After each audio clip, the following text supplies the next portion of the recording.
Hello, hello, hello, hello, one, hello all, and welcome to episode number 1 of Movie Bollocks. The other option was to call it Talking Movies, but that's just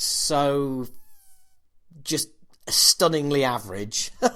And there's, Talking Movies, yeah, there's probably a million podcasts, TV shows, whatever, called that. So, what can you expect on Movie Bollocks? Well, I'm going to be chatting to the good, the great, anybody who will have me, anybody who will take the call, as always, is who I'll be talking to. I'm going to be talking to musicians about their tastes in movies and what they're into, and all sorts of stuff like that, because quite a lot of the people I interview about music are also heavily into films. As, you know, who isn't? Aren't we all? I mean, you're listening to this, presumably, because you're into movies. So there you go. But we will, especially in this kind of, in the environment that we live now, and this interview is a prime example of it, actually. Whilst talking about movies, we are going to end up talking about TV as well, because TV has obviously changed massively over the last 10 to 15 years and become almost, one would say, the equal of cinema. So it's absolutely, yes, it's Movie Bollocks, but we'll also be including TV as well, because let's face it, you need to. And what have I seen lately? Last night, in fact, just last night, I watched Hostiles, which is from 2017, starring Rosamund Pike and Christian Bale. It's very good. It's got, within the first 4 minutes, that's probably the most shocking first 4 minutes I've seen for some time, I can tell you. Really enjoyed it. It's epic. It is almost old school in its unwillingness to rush its story. It's quite slow, but it's enjoyable because it just looks incredible. There's a beautiful soundtrack. It's not for everyone. It is kind of like an old school movie, if you will, but I really enjoyed it. Is it a Western? I guess you'd call it a Western, but not in the typical Western mode. I've also watched the recent remake of The Invisible Man, which was excellent. I really, really enjoyed it. It was very, very well done, and there are some outrageous kind of jumps in it. But I really, really, really enjoyed it. And it's just, I can recommend that. Now, I am going to, fill you in on what I've been watching. Just sharing my, ideas with you and thoughts and feelings, as always, on the topic of movies and TV. I'll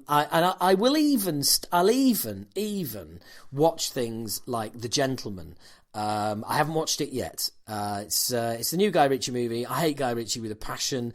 He's a public schoolboy who was born and raised within wealth, who went to a private school in Hertfordshire and seems to think that qualifies him to write edgy Cockney gangsters. And I also have never forgiven him for the film Revolver, which is the worst thing I have ever seen in my life. It was so bad that my girlfriend, who went with me, fell asleep during it, and I went to wake her because she'd fallen asleep, and I thought, oh no, I'll just leave her. And she was grateful.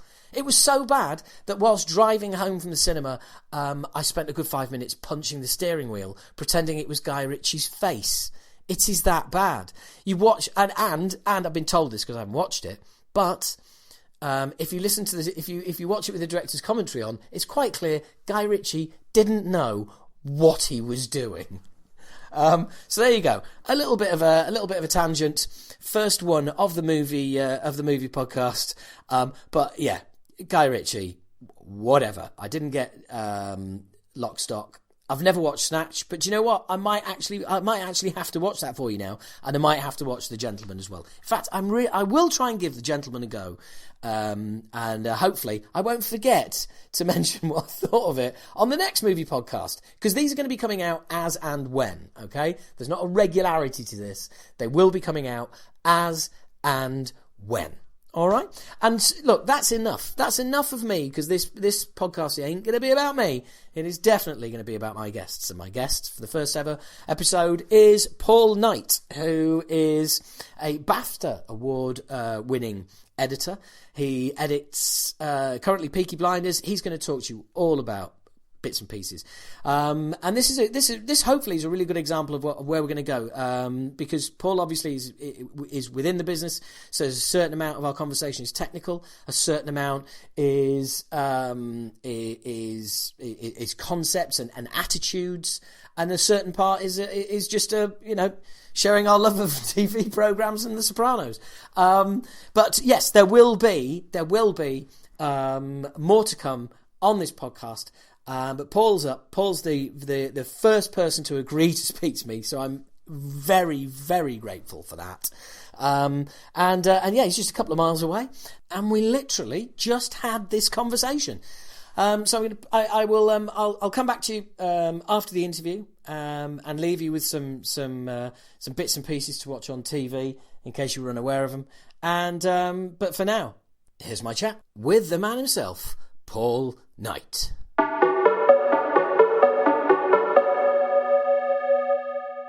Hello. Hello, Paul. Howard. Hello. How are you, mate? I'm very well. How are you? Very good, thank you. Not bad at all. I'm actually in front of my Avid as we speak, weirdly. Oh, really? Yeah, I am. I'm even though I'm not working, I'm working. I'm not working. But I'm trying to work. That was the first thing. That was pretty much what I was going to say. Actually, I was kind of interested to see if you've got if any projects had come up because of the current situation. Well, yes and no. I mean, no, not really. I mean, I've got these little videos that I do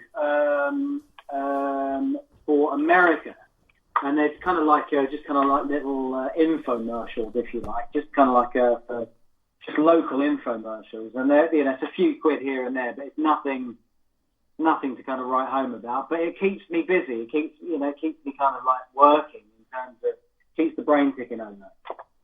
Yeah, and I would imagine that. I mean, are you able to sort of get around to things that you haven't been meaning to do? Obviously, from a personal point of view, but is there any way you can work? Is there anything that Is there anything you do, or is it literally a case of, like the rest of us, you just got to sit here and go, well, because I'm same as you, I'm a freelancer. Yeah. And there's money-wise, there's very little I can do to earn money because no one is doing anything at the moment. So what I'm doing at the moment is kind of doing stuff that I never normally have time to do, like, for example, bit of project management, sorting out all my sound effects and media management, because obviously when you're working constantly and you've got different jobs that you've kind of finished and then go straight on to another one, it's very easy to not kind of keep on top of your management of your media, which is like, so if for example I've got like a basic it's not basic. It's very it's very comprehensive list and organisation of my music and sound effects, for example. So I've got like a massive library of sound effects and music that I take on every job. But you're always loading in new score, new music, and new sound effects depending on the project. So it's quite hard to keep them organised when you're working. As well, so you kind of throw them in, and thinking at the end of the project I'll find a bit of time to organise it all, but I never do because I'm always busy.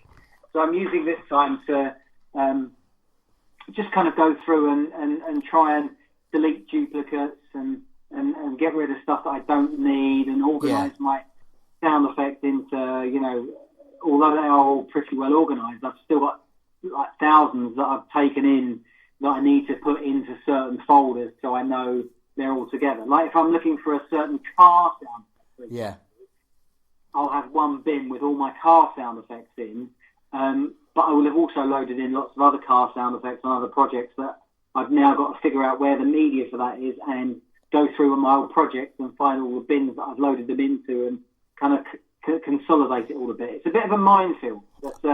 Now's the time to do it, I suppose. No, I can totally appreciate where you're coming from as well, as in a trying to find that particular sound when you're working on a project, and presumably without everything organised, you know that can divert you for hours trying to find what you know is the right sound.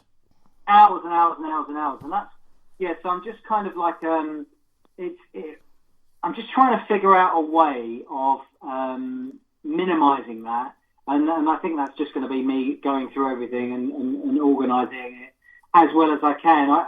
In fact, when I was working on Peaky, I got my trainee to do a kind of like spend 2 weeks organising it as best he could, which he's done a great job on, but it's still, I need to go over it and, refine it. I've got maybe 200 bins. And when I say, do you know what the Avid is at? Do you know much about the Avid? I don't know. What is that? Avid is the kind of industry standard editing software. Right. Okay. So all the big feature films, 90% of what you see on television on cinema is cut on Avid. Right. It's a software. It's like iMovie or Final Cut Pro or Premiere, and they're like that. But this is a kind of industry standard interface software that is brilliant. Not just organising projects, but it's a very versatile bit of kit that you can add stuff to, and do pretty much whatever you need. You can grade in it. You can obviously do sound work in it, picture. You can do lots of different things. Yeah, it's the Pro Tools of editing. Yeah, that's exactly what it is. It's the Pro Tools of the picture world. Yeah. Right. Okay. Well, that kind of leads me in nicely to from a music perspective. I look at editing as the musical version of mixing, right? As in, you're given what you're told is a finished project, and you've got to piece it all together and basically make it releasable, as it were. And there's an old saying in the music business that you can't fix it in the mix, because if you ain't got it, you ain't got it. Well, that's really interesting, because in what I do, the saying is, don't worry, we'll fix it in post, meaning that whatever is not done properly on set, the editor will fix. Yes. Yeah, and presumably that's increased greatly as CGI and what you can do has become more and more, the scope has just gone. If editing was a movie, it'd be Harry Potter. It's like the dark arts. It's what goes on in the cutting room. You would not believe in terms of what we do to create performances out of nothing, create story that wasn't there. Yeah. Enhance story that's been written, change strands. I mean, you name it. It's what we do, and people don't understand what editing is all about. People think editing is visual effects, or they think it's kind of it's kind of just cutting the boards off, or it's kind of any number of things. But editing is unless you ask the right questions or know about it, you'll have no understanding or no comprehension of how important it is in bringing everything together and getting the story right. I mean, it's from when you get the material, as an editor, I will compose scenes from the millions of different scores and soundtracks that I've got. I choose bits that I like. I cut music together to get the right score. I'll do a sound design, and that's not just. And then obviously I'm telling the story with the pictures as well. It's very much a holistic approach to the whole thing. Right. And I mean, that must be. Presumably, you've got all sorts of examples of when you've been given a load of stuff and you just think, this is going to be a lot of work. Whereas other times, like every other industry, stuff arrives and you're like, wow, this is really, this is on point, and there's I can put this together. But do you work with a director? Would you rather edit alone, or do you get edit directors kind of sat down next to you? Because that must be a frustration. Well, it kind of depends on the project and what stage of the project you're at, what director you're working with. There's like so many variables. Quite often, I work with directors that give me a lot of autonomy, because obviously I've got a fair amount of experience now, and with that, that's what I bring to the project, and that's why I get hired. But that presumably as well is there must be nothing more frustrating than getting hired because they rate you, then sitting next to you and telling you what to do. Well, those are directors I don't work with, and I've been in that situation where it's always nice to work with new people, but sometimes you roll the dice and it doesn't come up in your favour, and you have those directors that will sit on your shoulder and tell you what to do. And then you might as well have a monkey doing it, because what you're not doing is you're not getting all the years of experience that I bring to a project. Yes, it's pointless. I don't work with those directors anymore. There's always a stage where you need to sit down with the director, always on every project. But the good directors will know when to back off and let you get on with it, and come in and then say, okay, this is great. Let's now work with this and see where we go. Yeah, and presumably as well, you've got times where a director will say, like, that scene there, right? This is what I want it to do, and I know we got it. It, and it's not quite right. And you've been sat there for however many days, going through hundreds of hours of footage, and presumably at some point you have to turn around and say, look, mate, you ain't got it. Sometimes you do, and obviously you have to be very, very diplomatic. But yes, yeah. And what's really surprising, and it never ceases to amaze me, what you can achieve in the edit. And sometimes I'll look at a scene and I'll be like, we're never going to get this. We're never going to get this. Yet through sleight of hand, through music, through sound design, through montage, whatever it is, all these tools are at your disposal. All these dark arts. Oh, it is, and it's and I never profess to know, ever be able to say 100% categorically that something will or won't work, because you have an instinct, and that's great, but you will never know what you can achieve through exploration of the material. And quite often, it surprises even me that sometimes you come up with something that is much more than the sum of its parts. Yeah, and for that reason, is it? Do you ever read reviews, or especially of stuff you've worked on? No, I don't seek them out often. To be honest, I mean sometimes I do, but I don't seek out. I don't really feel like I need that kind of. I mean, you know what? The saying that I think for me encompasses what I do the best is, opinions are like arseholes and everyone's got one. And they all stink. And they all stink. I mean, there's some nicer than others, but an opinion is an opinion, and one person's opinion does not make anything you do more or less worthwhile. It's just an opinion, and this is what I've been telling my eldest son Jake has applied to LSA, the London Screen Academy, right? And he applied and did the interview and everything else. It went really well, he thought, and they didn't give him a place.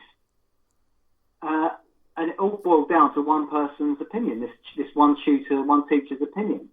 And it was the whole thing of, opinions are like arseholes, everyone's got one. Yeah. You can't let one person's opinion of you define who you are and what you do. So he reapplied, redid all the meetings, redid everything, and got in. By just applying that if you let someone's opinion of you, dictate how you are going to be, then it's going to be a very frustrating existence, certainly in the freelance market. Yeah, sure, and presumably that was a tick in the box for you as well, because it proved that what you were telling him wasn't bullshit. It works. And do you know what was really nice? The director, Anthony Byrne, the director that I worked with on Peaky and on a number of other jobs, wrote Jake this lovely letter saying, "You've just learned your most valuable lesson in the film industry, and that is, don't take no for an answer and be your own person."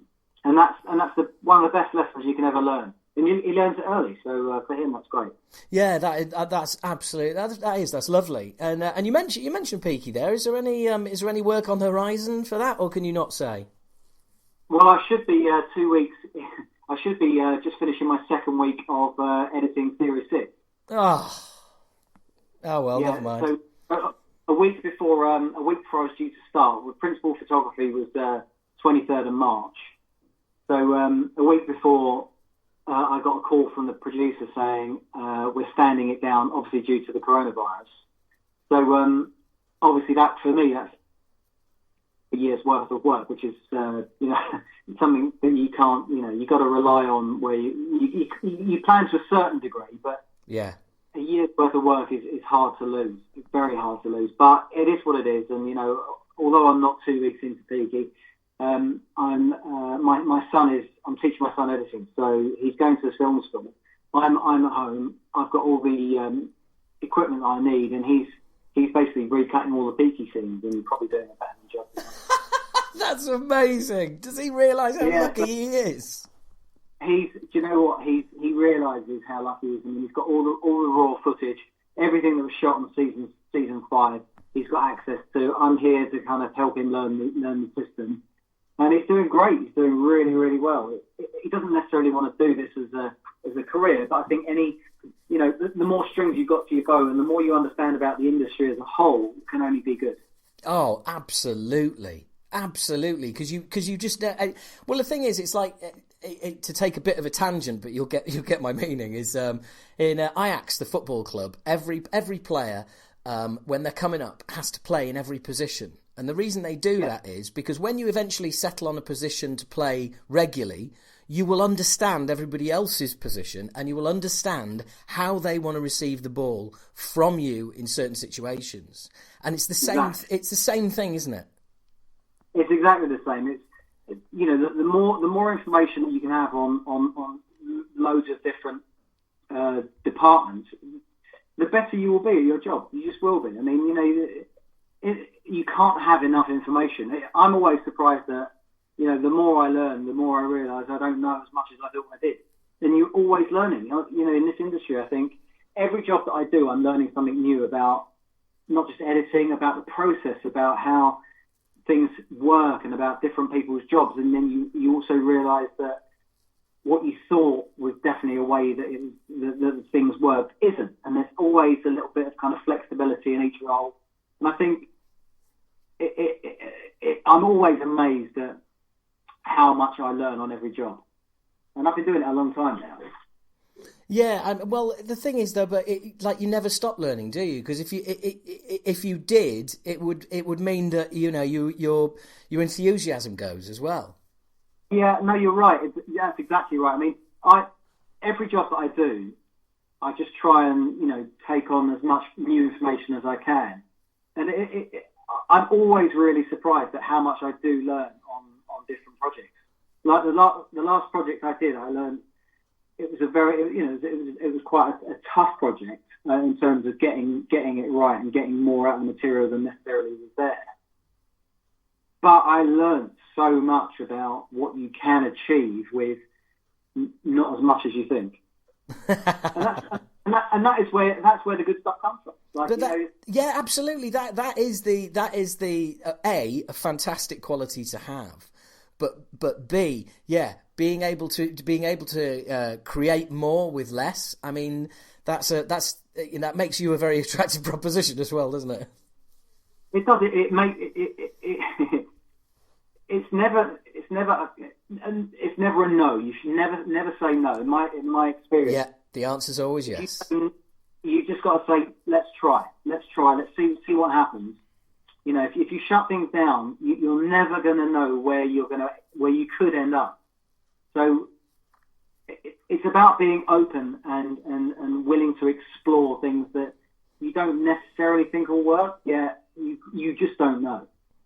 Yeah, and I'm interested to you were saying about cutting sound together as well. Is that specifically for you? Are you given like for instance whatever the composer is working on, or you create basically a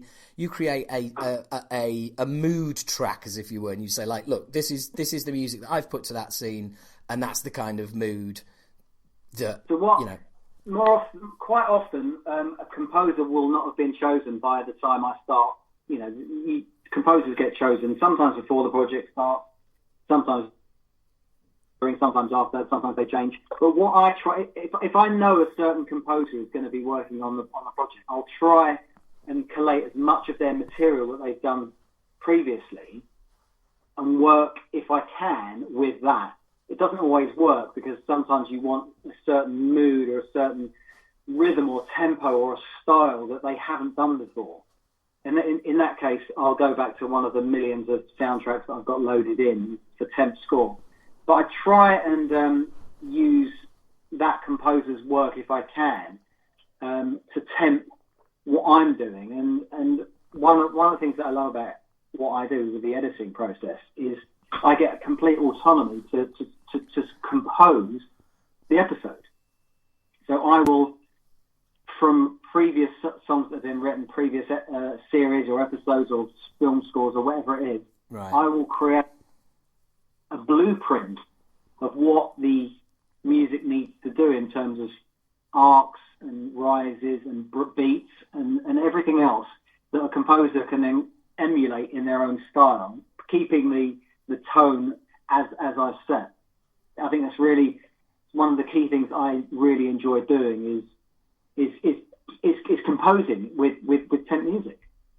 Yeah, that sounds like it's. Is that something that you've just picked up over the years you started doing, or you saw somebody else do, or is it just kind of evolved? It's kind of it just kind of evolved from, you know, every job you do, you're learning on things. So, and sometimes you'll see other people do certain things. And think, oh, that's a great idea. I'll pick up on that. Sometimes you're working with directors that they, you know, they'll be like, oh, let's find some music for this. So over the years, I've just kind of fallen into this way of working where I like to have, not control, but I like to, not when I'm working with pictures, I need to have that sound design and that composition of music to work with as well. Yeah. Because that will inform sometimes how I cut a scene. Well, because you're informing the emotion of the piece, aren't you?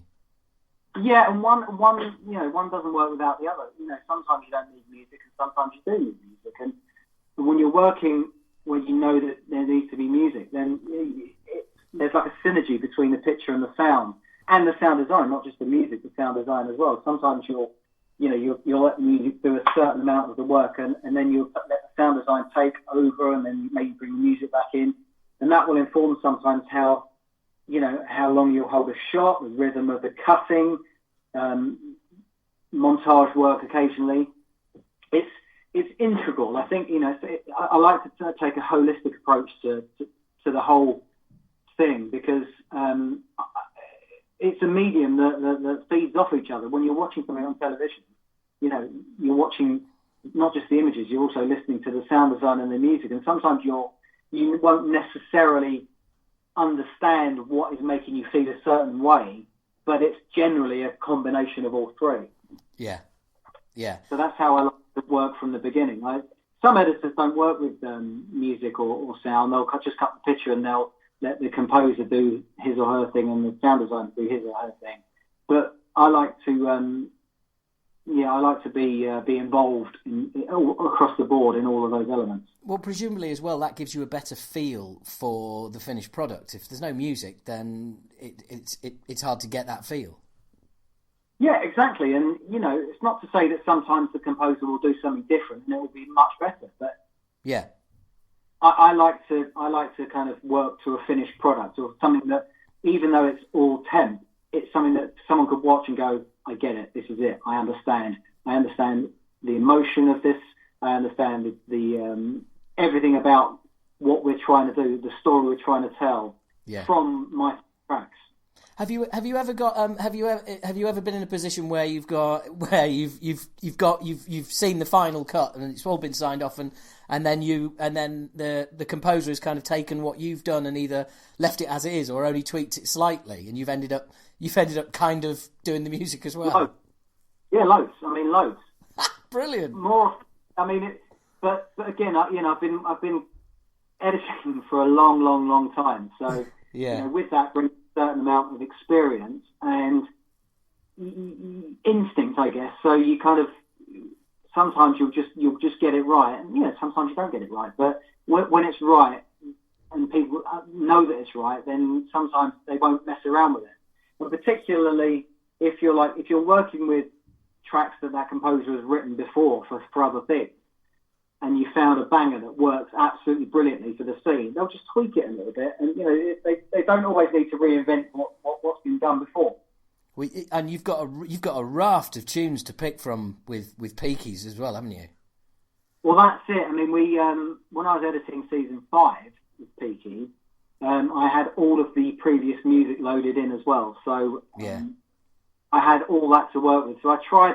90% of my temp tracks were from not the music, not the actual songs, but like the actual atmospheric stuff was from previous seasons. But also, Anna Calvi did a brilliant job of bringing something new, that kind of guitar, that kind of twangy guitar kind of feeling to this season, which I thought was great. So she was doing temp score for us as well, which I was integrating as I was going along. Right. Okay. So did that mean that you had sort of lines of communication direct with her? Yeah. She came into the cutting room and she'd be sending temp tracks, and we'd be feeding, as we were still editing, she'd be feeding temp tracks in, and we'd kind of say, that's great. And then I would be able to cut those, send them back, and she would be able to, riff off that. So it's kind of like we're all bouncing off each other. It's great. I was just going to say that's really nice, because as you were saying before, it's quite a solitary job, which is fine. But when you get to work as kind of like part of a team like that must be quite nice.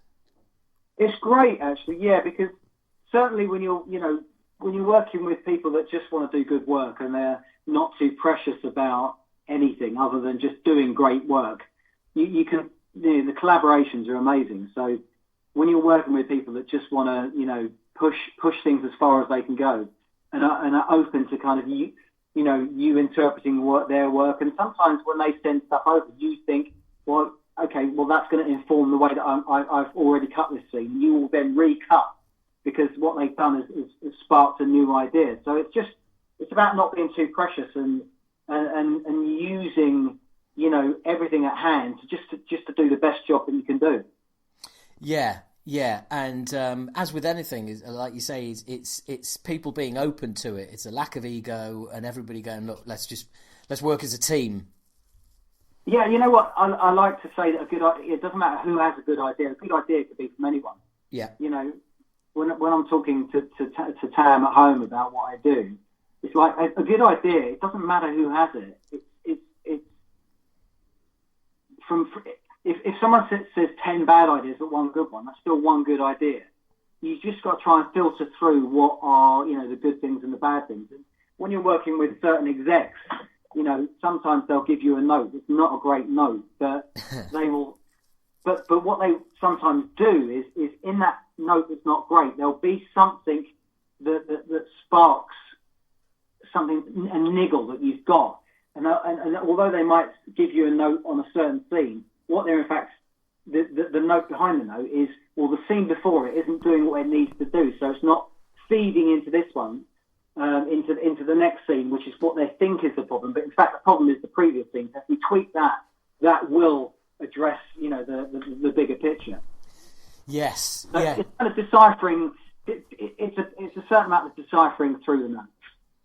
Yeah, and it's funny you should use that phrase, because it's quite musical. There are quite some sort of parallels there. Over the years, have you ever been hauled in to kind of do we need an overhaul? This ain't getting released. We've put this cut forward. It's not happening. And you're given notes, and you've got to start from scratch and recut something, or it's. Saving a project from my own work, or picking up from someone else. Picking up from somebody else. Yeah, I've done that a number of times, where a producer that I've worked with before, or a certain director, or whatever, and it's not through no fault of the other editor. I mean, I've had it before myself. I've been fired off a job, and someone else has come on to carry on. Sometimes personalities get in the way, and it just doesn't quite work and gel. Yeah. But I've been brought to recut other people's work, and it's unfortunate that it does happen, but it's not uncommon. And like I said, I've had it done myself, where I've been taken off a job and someone's come on and recut it, and it's kind of the way it is, and I think to a degree that happens when everyone else runs out of ideas. So it's not necessarily the editor's fault. Right. I kind of think, yeah, well, it's much easier to replace the editor and get a fresh set of eyes on than it is to kind of fix something that other people on the team should be able to fix. Yes. Yeah. So you end up carrying the can in that situation. Yeah, I've been fired a couple of times in my career. It's a long career, and luckily I've only been moved on a couple of times. It hurts, of course it does, but you have to kind of try and be a bit philosophical about it and think, well, okay, fresh set of eyes. Of course they're going to bring something new that we've not all thought about, but. In the editing, when you're editing, it's not just the editor should be coming up with the ideas. You've got the directors, the producers, the exec producers, the writers. There's a whole raft of people that should be, all pulling together to tell the story. And replacing the editor unfortunately does happen more often than is nice. Yeah, but sorry. I have been in this situation where I've taken over from really experienced editors who have done a brilliant job, and sometimes you don't need to do a great deal for the powers that be to prefer that. And it's a bit unfortunate, but like I say, it does happen. And for me, I would never once think that whoever I'm taking over has not done a great job, because invariably it's just different. It's not better or worse, it's just different. Yeah, and to that extent, it's almost like the old... it's a creative industry, let's face it. If you work in the creative industry and you haven't been sacked, there's something wrong. Yeah, well, I'm in the good group then, because I've been fired a couple of times over the years. But again, I think I've only been fired twice in my... and I've been editing for God knows how long, for a long time. On one of those occasions, I was actually brought back onto the project anyway. Oh, that's good. I've had a good run. I have had a good run, but like I say, when they do replace editors, 99 times out of 100, it is not the editor's fault. Yeah. And you say you've had a good run. How? I'm interested in how do you end up as an editor? How did you, is it something you stumbled into? Was it something you realised early on you wanted to do? How does that process start? I still don't know what to do when I grow up. I still think I'm going to be... That makes two of us. That makes two of us. A policeman, or I'm going to be an astronaut, or I don't know what I'm going to do. Fireman. I don't think... one of those things. I stumbled into it. I stumbled into it, and I think... Luckily, with the creative industry, you can, if you work hard and you show aptitude, you can get pretty much where you need to be. And luckily, it's not an industry that worries too much about whether you get an A star or a grade 9 or whatever it is. I think if you can get on with people and you've got a really good work ethic and you're not afraid to roll your sleeves up and get involved, then I think you can get to where you need to eventually. Yeah, and I think, as you said, attitude is key. It really is. It's really, really important to, just to be I think probably one of the biggest assets anyone in the freelance world can have is people skills, because yes, you're interviewing for jobs. Sometimes I'll do like 4 or 5 meetings a year for jobs. I don't always get the jobs that I go for. I don't, sometimes I'll do a great interview and I feel like I've bagged the job and I don't get it. Sometimes I've done what I think are terrible interviews and I still get the job. But people skills and being able to, work with a huge array of personalities is probably the biggest asset that I've got, I think, is in my toolbox. I think that's probably the biggest kind of skill that I have, and that's to be able to just kind of get on with people. Yes, and I think it's so important, especially in the creative industry. If you can be a person who is a solver of problems as opposed to a causer of them, I mean, it goes you a long I had way. the exact same conversation with my son the other day. It's, you know what, if you're a problem solver, you will do well. It's really easy to point out what the problems are, but people don't want to work with problem pointers outers. They want to work with problem solvers, and that's editing is a bit like doing a jigsaw puzzle with no picture. In the end, it's a puzzle where you explore lots of things and you try lots of different scenarios out, and you're trying to get those pieces that join together. And in the end, you come up with your final jigsaw piece. But there's a lot of experimenting that goes along with that, and a lot of trial and error, and a lot of error as you're going along, and a lot of happy mistakes. But you've got to be able to work with people to get the best out of what you're doing, I think. So, I'm still interested as that actual nugget as to, was there a specific thing that happened where you suddenly went, right, okay, yes, I'll edit that. Yes, I'll jump in and help on that. And do you know what I mean? A point where you thought, hey, maybe editing is a thing I could do. Yeah, it was probably because I was an assistant editor in feature films before I became an editor, and as an assistant editor, it's slightly more of a technical job than anything else. Right, right. So the comparison in the music industry is the engineer twiddles the knobs and gets the raw sounds. The producer oversees the whole thing and is in charge of the direction and everything else, whereas your engineer is kind of like scurrying around, like actually doing the physical switching of buttons, etc. So giving the mixer everything he needs to do his job without having to worry about anything. I mean, I think that's it's a good analogy. It's a very similar kind of thing. So I was working on the original Bridget Jones's Diary movie. Lucky you.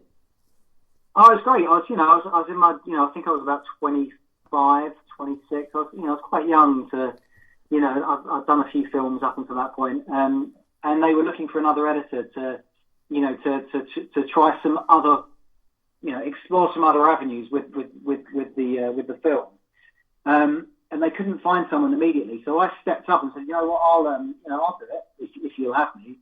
And then I spent 3 months editing alongside Martin Walsh, who's a brilliant editor, Oscar-winning editor. He cut Chicago, Wonder Woman, a whole raft of amazing films. Brilliant editor. Right. I learned a lot from him, and that was the last time I ever assisted. It was like from that moment on, I was like, I can do this, and I was young enough to kind of, have that kind of. Cockiness, self-belief that of course I can do it.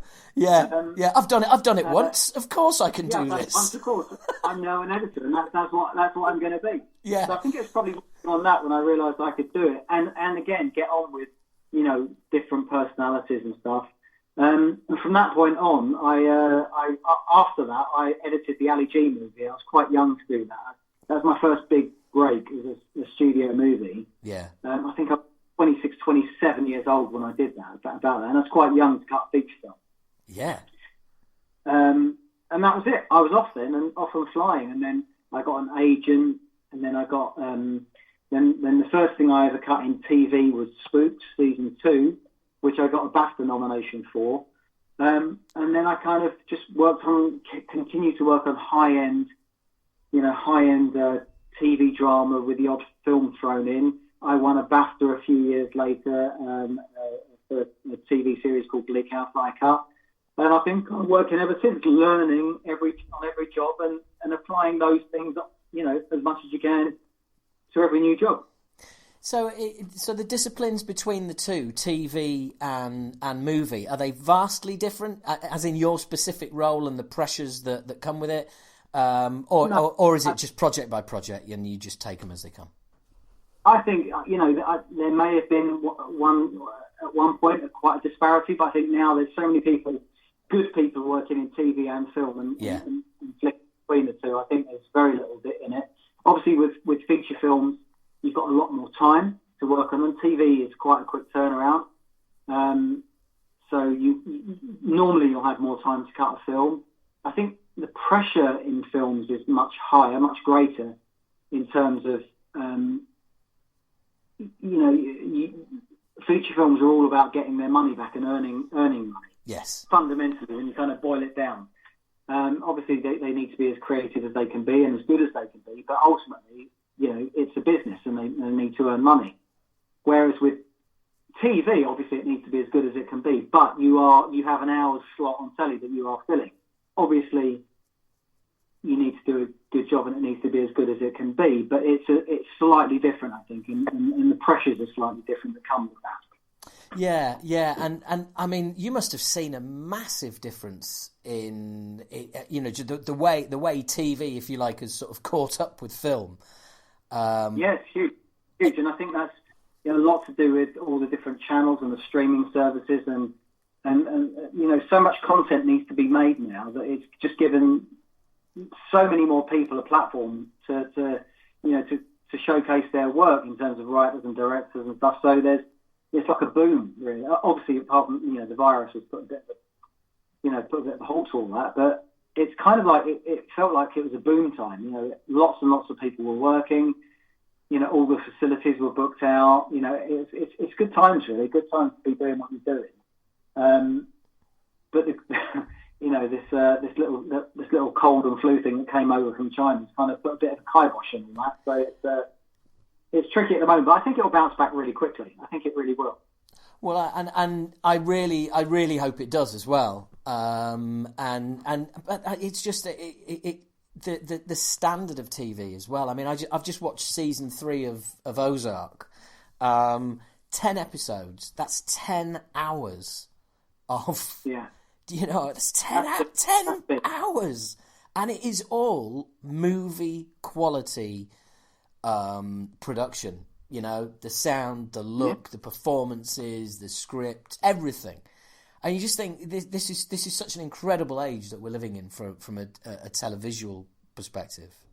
It just means, it means that there's enough work out there for all of us, and there's enough good work out there for all of us as well, which is.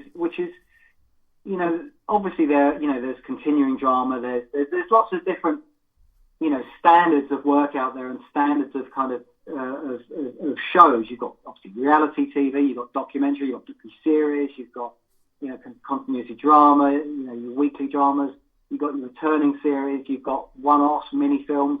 I mean, there's just such a vast array of good work out there across the board. It is a great time to be working in the media at the moment, I think, and like I say, once this virus thing gets under control, I'm just hoping that there'll be, the appetite to make it. I think there will be the appetite to continue making really good high-end drama. Well, I think I definitely think so, because I think if this goes on as long as everyone's saying it's going to, everybody is going to be crying out for new releases. Yeah. Well, yeah, and all everyone's going to be hopefully rested as well, and ready to jump on board and do the big projects. Yeah, absolutely. I think we'll be fine. I think at the end of all of this, obviously there's going to be a period of dusting ourselves off and catching up and all the rest of it. But there's a lot of content out there that needs to be made for across the board, for the Amazon, the Netflix, the Hulus, and Sky, all the terrestrial channels. There's a vast amount of slots that need to be filled, so it's not going to stop. Yeah, and I think, I mean, speaking as somebody who works in music and comedy, we're always saying the struggle in our industry is getting people out of their houses and to see live entertainment. Same with cinema. Yeah. Well, of course, after if people are going to be imprisoned in their houses for 3, 4, 5 months, hopefully that attitude will have changed somewhat. There'll be a bloom time for theatres and for live shows. I mean, I think you're right. I think this will kind of shift the world on its axis a little bit, and people will reevaluate a lot of how they are, what they do, how they interact, and all the rest of it. I think this will have very long-reaching effects on all of us. Yes, and maybe people of our age don't realise the massive impact this is having on younger generations. And I mean, obviously you've got children yourself, and I'm just thinking to late teens, early 20s, all of a sudden being imprisoned in a house.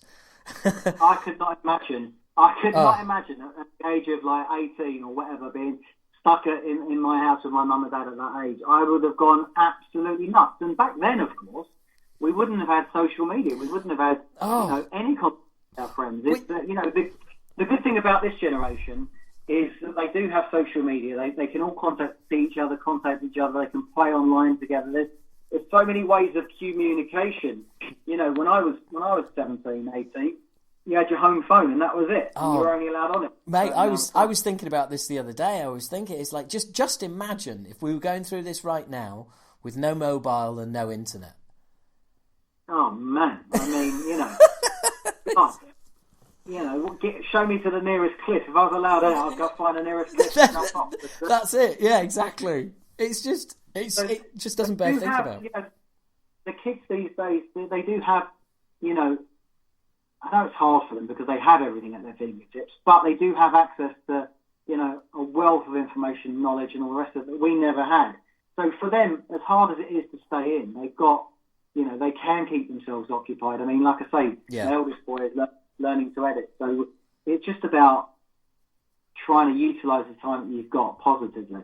Well, it's funny you were talking there about, and I completely agree, by the way, yes. And you were talking about screens. Do you have Do you have an issue with, inverted commas, your material being watched on a tiny screen or whatever? Does that kind of wind you up at all, or are you very much an adapter of the just let everybody watch everything on everything? Who cares?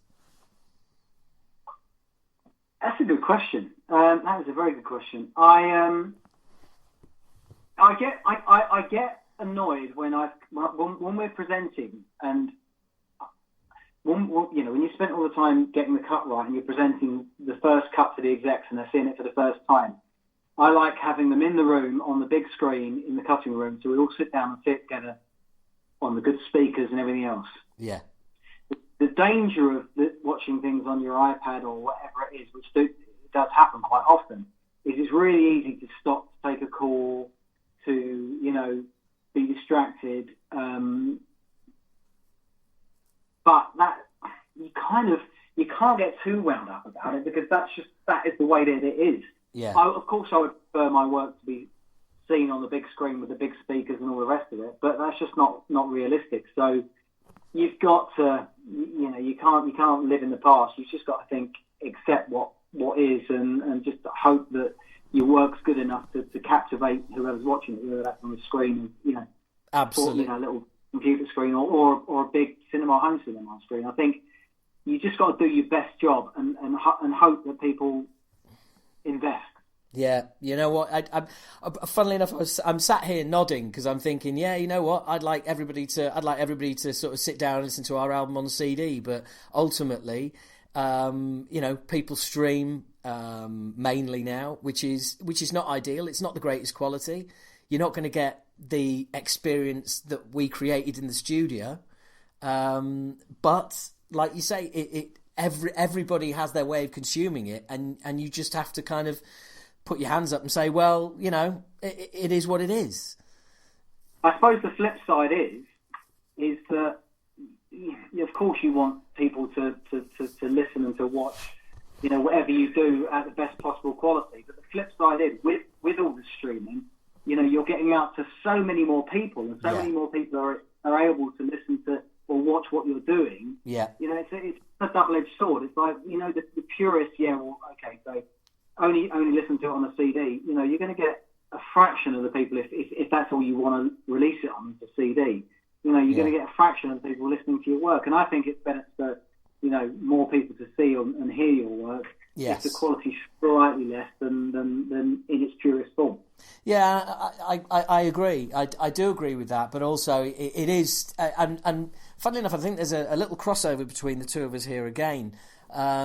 Very much in our industry is, you've got 30 seconds. You've got 30 seconds for somebody to listen to that first single, and that's pretty much it. And that's your window. And that's changed over the years, and that's very much, a symptom of the last 10, 15 years. There's so much content. People spend less time listening to the content, so hence you've got to smack people between the eyes as quick as possible. How do you do that? So as a band, when you're putting an album together and a track listing and that it shouldn't be in the back of your mind, but it sort of is, and it kind of informs what songs you release as singles. Now, from a TV perspective, it's the same process. There's so much out there. You've got, and I'm just wondering if that's actually kind of put more pressure on the position of an editor than ever before, where you're being asked to create those moments, early on, that are going to hook people in. Is there, is that a kind of direction that you get? Totally the same. It's totally the same. So, right. People will decide in the first few minutes whether they want to watch something. Yeah. So unless your opening, if your opening is slow, you're in danger of losing your audience. Obviously, the flip side is the difference between the visual medium and the music or the audio medium. I think is that if you've got a stellar cast, people will tune in for that. They will give something the benefit of the doubt. If you've got brilliant actors, they'll go, you know what, I'm going to watch this. And even if they don't really enjoy the first episode, quite often they'll stick with it because they might think it's going to go somewhere, etc., etc. So I think it's probably a bit easier in terms of what I do, but it's certainly in the back of your mind. You want to open up with a bit of a banger and get people drawn in. Yeah, and like you say, that exact example of it's got a strong cast, it's got 2 or 3 well-known actors, and people will give it that benefit of the doubt because they're going, well, like, if they're in it, it can't be rubbish. Do you know what I mean? Look who's in it. Exactly. So there's so to a degree, it's an easier proposition to kind of hold your audience when you've got a high caliber of actors doing the job. Whereas with music, if you don't get them in that first few seconds or whatever it is, it's harder to keep someone listening to your music, I'd assume. Well, I guess the comparison we're talking about there is basically the big cast equivalent in music is being a really well-known band. So Metallica release a new album and people might listen to it and not think it's that great, but they'll give it another 2, 3, 4, 5, 6, 7 listens because they've got because they're Metallica, because they've got this huge back catalogue. So it's that kind of thing, isn't it? It's that bringing that heavyweight name to something does buy you extra time. So I guess it's really never been more important to get those names on board. Yeah, exactly. And again, luckily with the caliber of work that's being done in TV now, you've got so many huge actors coming over from films into TV. I mean, you think about Pretty Dirty Little Lies or Pretty Little Lies, whatever it was. Oh, what a cast!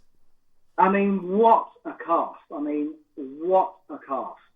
You've got so many massive.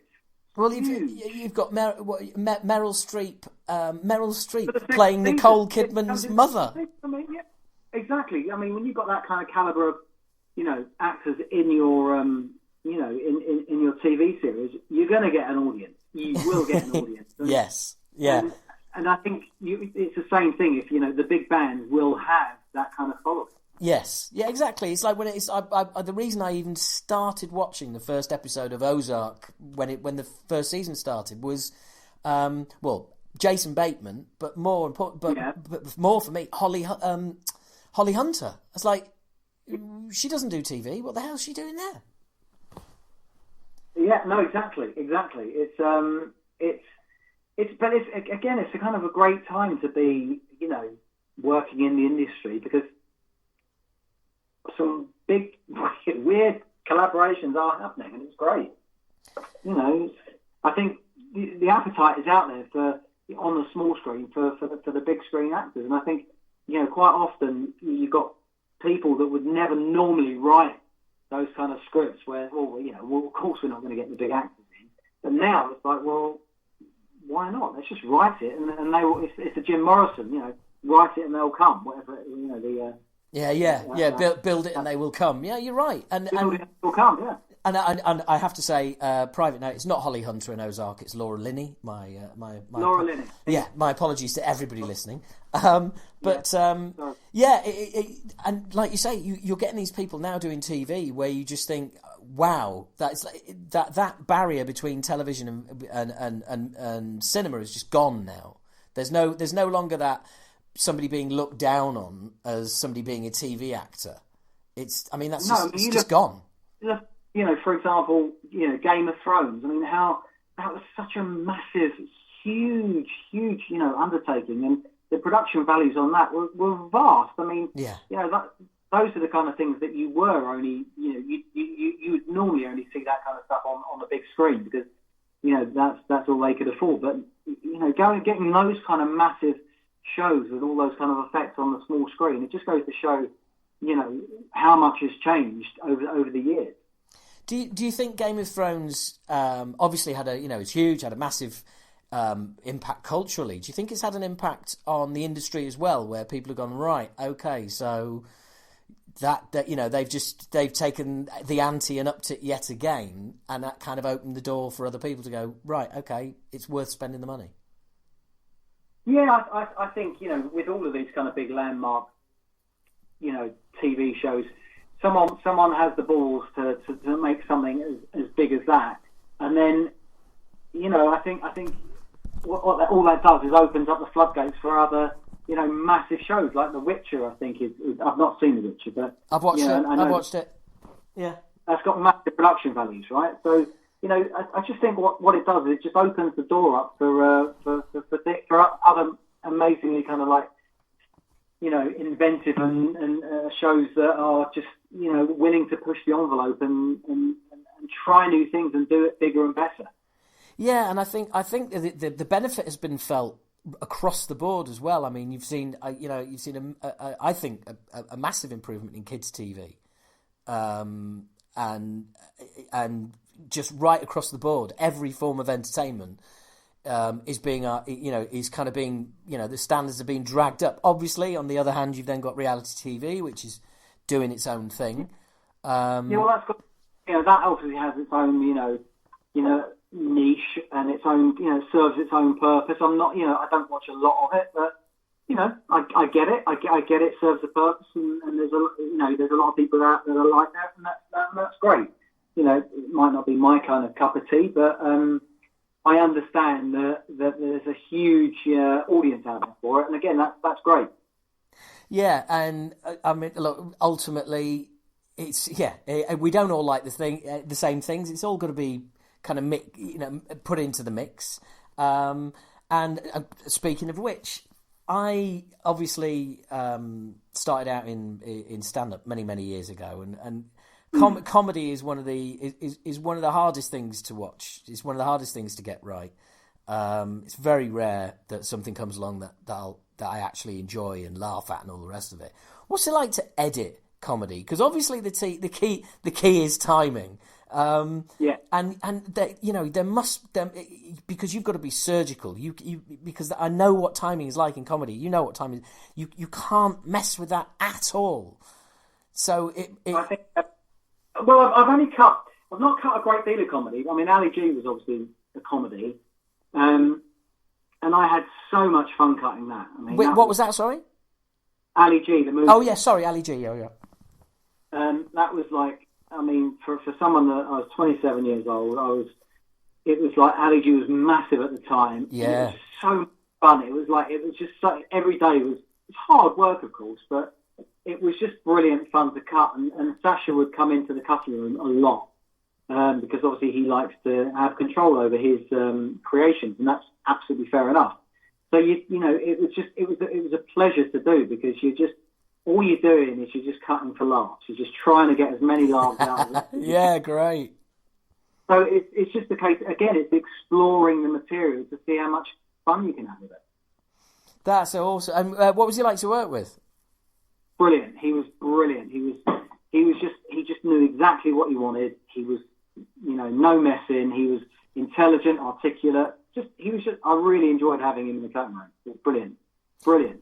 Oh, that's great. That's great because I've seen so many comedies that have sort of flattered to deceive and fail in the end.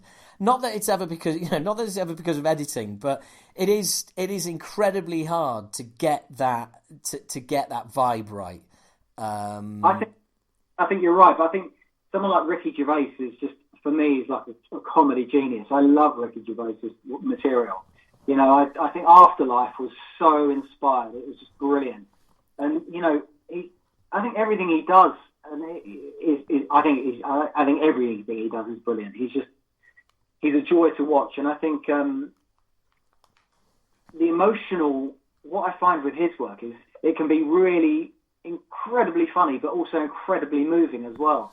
And I think that's, for me, that's real comedy, when you can, mess with people's emotions like that, where it's so funny, yet in the next minute you're on the verge of tears. I love that. I think it's great.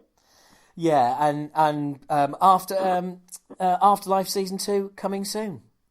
Can't wait. I can't wait for that. Well, we're both gonna have plenty of time. We're both gonna have plenty of time to watch it. I know. Yeah, I might have to rewatch everything again. I've kind of been trying to figure out what I need to rewatch from the beginning. Yeah. There's so much choice out there. I think sometimes it can be a bit daunting to actually sit down and make a choice, because there is so much out. Oh, it's phenomenal. In fact, if anything, the last few weeks, I found myself kind of like that. When you go to a restaurant and there's just too much on the menu, and there's now 5 things you've seen that you would like, and exactly, and it's like that, trying to find something to watch. I know, and that's what it's like. It's of course you can just sit down and watch all of it, but there's hours in the day, but. Yeah, but you've got to start with something. You've got to start with something. It's finding that thing to start with. Yeah, I mean, I would quite gladly rewatch The Sopranos. I think for me, what a brilliant call! Was one of the best ever series ever. It was just inspired. The whole series from start to finish was brilliant. Paul, you are talking my language. There are 3 TV series that were key to changing the whole scene to put us where we are now. And those 3 series for me are Sopranos, The Wire, and strangely, 24. Now, 24 was amazing. 24 was just brilliant. Well, it was BAFTA recognised straight away, wasn't it? Season 1 and 2 won BAFTAs. So good. I mean, so good. I mean, Jack Bauer. I mean, what a dude. What a dude. Yeah. Who didn't want to be Jack Bauer? And he had the handheld PDA before the iPhones were out. He did, and nobody ever said schematics as much on TV before as Jack Bauer. It's like, send it to my phone. It's like, what are you talking about? You can't send a map to a phone. That's crazy. Yeah, that'll never. But because you had that, which very much was what it was. Filming, brilliant idea, brilliant concept, loved it. Then The Wire, which was almost episodic, but done almost like getting under the skin and done in that almost documentary style and completely believable. And then you had Sopranos, which is just basically the first Hollywood quality drama to come to television. It was brilliant. I mean, it's I still quote that now. There was just so many iconic moments in that show that it just I could devour that again. I think it was 6 seasons, wasn't it? Yeah, it was. I mean, everybody has the moment for me is when Tony's sister, Janice, she's married that absolute prick who's the rival, and basically Richie. Was it Richie or the other one? Yeah, I think it was Richie, and she kills him. She shoots him in a fucking Richie April. That's it. And she calls Tony to come over. Tony comes over, walks around the corner, and has to stifle a laugh at the sight of the corpse. It's brilliant. It's absolutely genius. It is genius. Oh man, it's just like I said, I think they really opened the door and started the whole thing. And the weird thing... what's really great about that is my son, who's 16, he has done all 6 seasons. He devoured it in one go as well. He loved it. Wow. I think it's one of those kind of shows that just, reaches such a vast audience because it's just brilliant. It's so brilliantly written and acted and so realistic. It's kind of timeless in a way. It is, and I remember there was a lot of moaning at the time, but I actually liked the ending. Yeah, do you know what? I was a little bit kind of like, oh, is that it? I was a little bit, is that it? But I wanted it to continue. I did not want it to end. So I was for me, a bittersweet ending. And obviously, the good thing about the ending is that anyone can, bring their own opinion to the table because it was inconclusive. Yeah, but also I think it's like, again, when shows are popular at the time, I think people, for instance, who've never seen Game of Thrones before and will watch all the seasons and then watch the last episode and go, oh, right, yeah, that's fine, that's cool, that brings it all together. But at the time, everybody's screaming for the ending that they wanted. So therefore, and that's you won't please all the people all the time. Exactly. It's just, and also that it brings that as a viewer, and I'd be interested in your thoughts on this. As a viewer, I think you get out what you put in. If you're going to bring a load of expectations, either negative or positive or whatever, you're going to get out of it what you bring to it. I think you're. I'm very much a person that if something's really popular, I have this kind of thing inside me that I just can't watch it. Yeah, I know. I came very late to Game of Thrones because everyone was banging on about how great it was, and I was like, oh god, I quite often I get disappointed because the hype of something very rarely, does anything live up to that.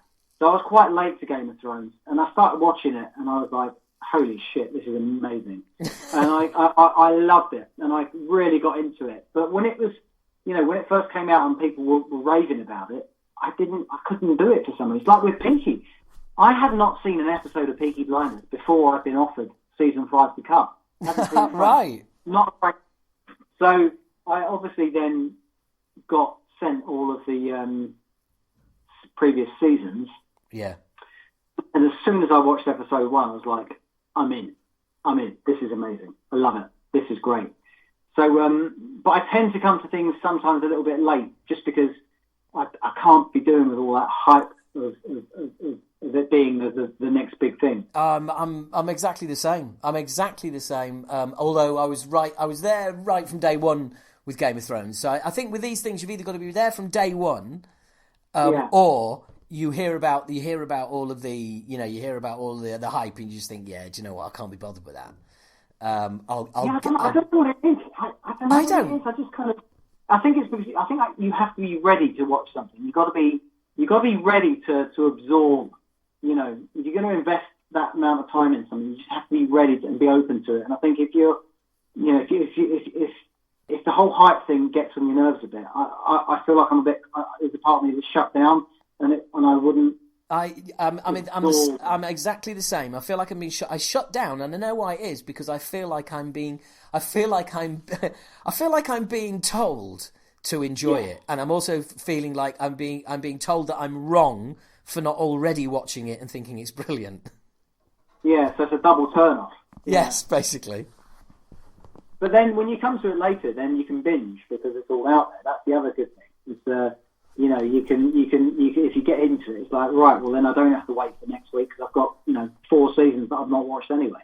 Oh, can you waiting for a whole week to watch the next episode? It's like, that's the one thing I liked about Game of Thrones is it kept you on the hook. Yeah, I love. Yeah, exactly, and I really hate now having to wait a week. Yeah, so do I. It's torturous. I like it when they release a miniseries like 4-part over 4 nights. I think that's great. You get an hour a night, and you can that in that 1 week you're going to nail it. You're going to do it. I like that kind of release schedule.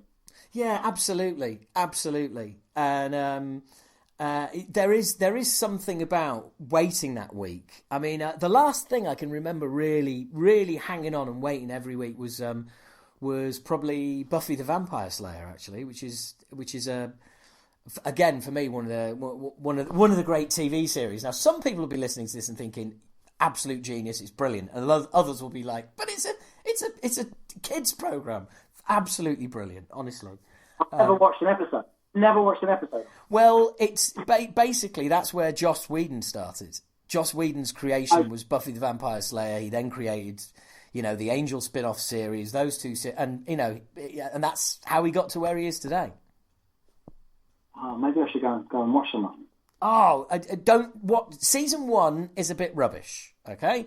Because they're just finding the look and they're finding their feet. Season 2 is a lot better, and in fact there's an episode.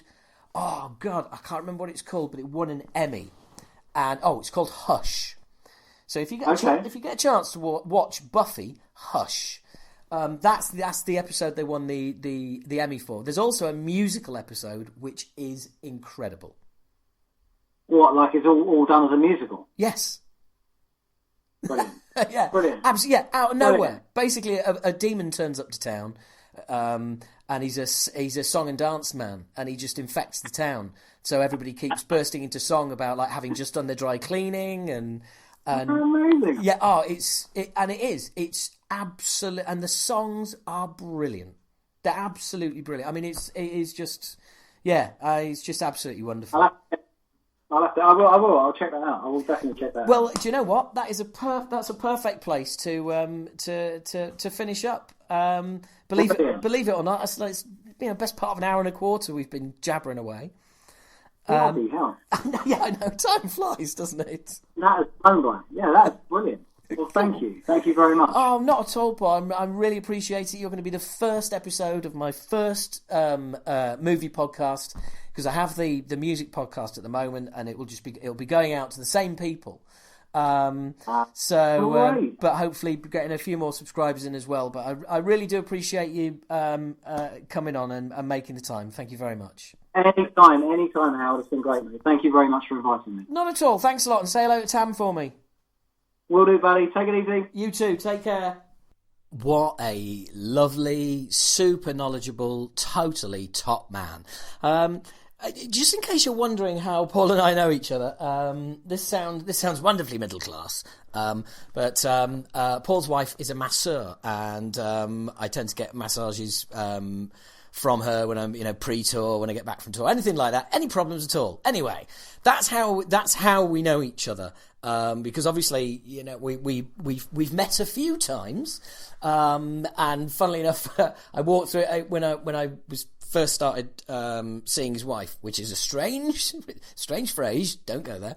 I walked through the front room and saw this BAFTA on the mantelpiece, and I was like, wow, right, okay, who's that? So, and I've been wanting to get Paul on ever since. So it was really, really cool of him to do that, and I think you'll agree. I mean, I'm a movie enthusiast. I can write dialogue. I can write. I've worked on a number of screenplays in my time, and obviously writing comedy is quite a discipline as well. So I kind of understand that, and I'm a creative person. But when it comes to actual movie making, technological facts and the practicality of it, obviously I'm at a loss. And to be honest, I wouldn't say that I'm more of a fan than anything else, like you guys listening. So what I'm getting around to saying is, I'm going to learn the same way you're going to learn. And I learned a few things from Paul there, and a few phrases and a few that I'll remember, and how things work. So hopefully I'm going to learn with you guys, learn more, and just expand your movie knowledge. So again, huge thanks to Paul. That was awesome. I really, really enjoyed doing it. I've only just finished doing that, given that I'm sat here Corona duty like everyone else. So that was really, really enjoyable. Now, all of the different interviews are all going to take different routes, because some people might be involved in the industry, some people might just be fans like myself, fellow musicians, whoever. So there's going to be a real mixture, a real mixture. And hopefully, you're on board. Like I said, these aren't going to be as regular as the normal podcast. These are going to get done when I've got somebody who wants to talk movies. So there you go. Or who wants to be on Movie Bollocks. Right, your tip for Netflix. There's only 3 seasons of it, but I'm going to do Netflix tips every month. If you'd like tips for Amazon Prime or anything like that, I'd suggest going listening to another podcast, because I don't have it. So your tip on Netflix this week is, there's 3 seasons. It's called Travellers. It is about time travel. You don't witness any time travel. Everything is in the present. That's why it's so brilliant. It's really well written. Every time you think that you've spotted something, or maybe a flaw or a hole they've missed, they've got it covered. Great acting, great stories, but most of all, when it comes to time travel, it's actually original. It's actually really original, really well done. Not all the usual tired old cliches. I love it. And as a completely off-the-wall recommendation, I'm going to recommend to you Money Heist. That is, the 4th season is out today, which I shall be plunging into. It's a Spanish TV program, and it's about a bank raid. Basically breaking into the Bank of Spain, remaining there, and printing a lot of money that's going to be their own. Okay? And yeah, it's on season 4. So, I know what you're thinking. That's a long bank raid. Look, all sorts of things have happened since. I don't want to give anything away, but if you're prepared to watch something with subtitles, Money Heist is excellent. It really, really is. I can't recommend it highly enough, and I am going to be listening to it. I am going to be watching it this evening, and I'm very excited about that. Good for me. Also, as you heard in the interview there, I have seen Witcher. Try and forget about Game of Thrones while you're watching it. It's not bad. By the end, I was like, yeah, I'm really looking forward to season 2. I've also watched So You Don't Have To. Letter to the King, which is another similar-ish. It's a kind of cross between Game of Thrones, The Witcher, and Lord of the Rings.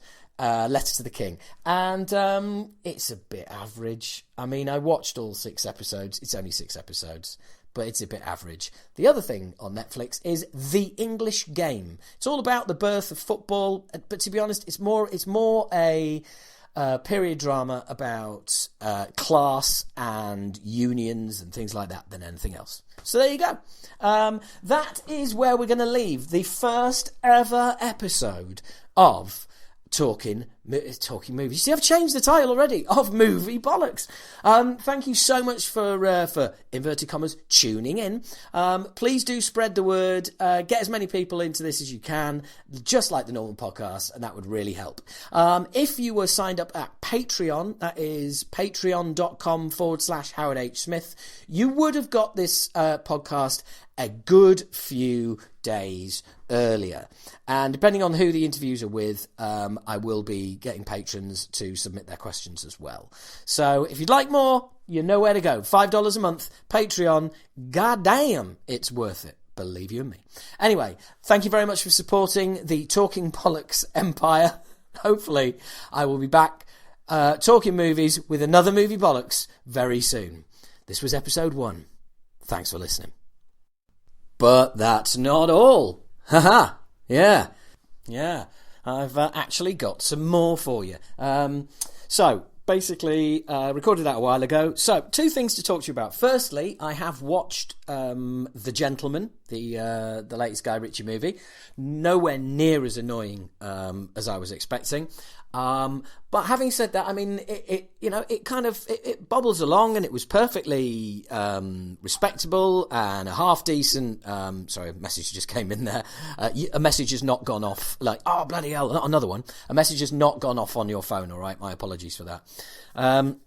So anyway, it wasn't as bad as I was expecting. It passed an hour and 45 minutes. It just seems a bit weird, a bit dated. I mean, it's like Hugh Grant's character is hinted at that he's possibly gay and may or might not be. As like, in other words, so why would you infer something and not? It's just pointless. And tonally, it's a bit all over the place. You know, what are you as a movie? Are you a comedy? Are you an action? Are you a thriller? It's not really any of those. Also, the really dated use of newspapers in inverted commas as this huge, powerful organisation. It's like those days are gone. And the caricature of a newspaper editor as well, as if they'd have 150 grand to chuck around these days in a story. It's just like, when is this set? There's just a lot of stuff. You know, Charlie Humdrum was not as bad as normal. I've actually met him and he was a lovely guy, so I don't know. I feel a bit bad about calling him that, but yeah, Charlie Hunnam is all right. And yeah, I mean, there's some good performances in it, but at the end of the day, it was just, for me, it was just a little bit like, yeah, I think it's just, what is it? And it did it make me laugh? No. Did it scare me? No. Was I drawn in and thrilled and waiting on the next bit? No. And that's the other thing as well. There's this almost sort of knowing attitude about the way the script is written, with a with a script within the evidence with which this guy is going to blackmail somebody and get a lot of money. And so it keeps referring to that and referring to scripts and what happens in a movie and how to build a climax and but this is coming up to the climax. And the weird thing is, for a movie that actually states this is the climax, it's not very climactic, that's for sure. Just sort of comes and goes and you're like, oh yeah, right, okay, whatever, yeah, thought that might happen.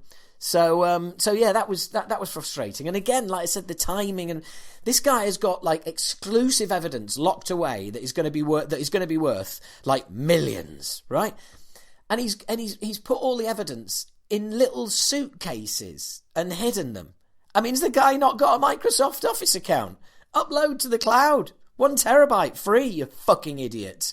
So that, you know, again, all of these things that contradict each other. There's so many contradictions in that film. But anyway, the most glowing review I can give of the latest Guy Ritchie movie is, it's not shit. All right, there you go. Now, a little tip, a little hint. During lockdown, not try and track down, because it's very easy to track down, and that is a TV program called Southland. Not Southland's Tales, or Southland Tales, it's called Southlands, okay? With an S on the end. And I'm going to absolutely kick myself. It doesn't have an S on the end. What a liar. It's called Southland, okay? Now, the website Dailymotion, that's dailymotion.com, have got just about every episode ever, and you can just stream them for free, no problem. But just Google it, you can find it. Southland. It's quite an old American cop show, but believe you me, it has not dated. Mobile phones are slightly bigger, but other than that, some of it is really hardcore, some great action, brilliant storylines. I mean, it really is. It's up there. I mean, well, there's 5 seasons. You don't make 5 seasons of something that's rubbish. But it never really took off over here, and I lost track of it after 2 seasons. It used to be on really late at night on Channel 4, and then I lost track of it. Finally, I've managed to find it and get and start catching up with it. So if you want to start something from the very beginning, which is very cool, that no one else seems to know about, then definitely check out Southland, a groundbreaking cop show, American cop show that really did set the tone for the way cop shows were going to be done in the future. Anyway, there you go. That was the little addition that I wanted to add before putting this out. I hope you're all doing well at home. I hope you're all staying safe. And I'll speak to you on episode 2 of Movie Bollocks. Thanks for joining me. Bye-bye.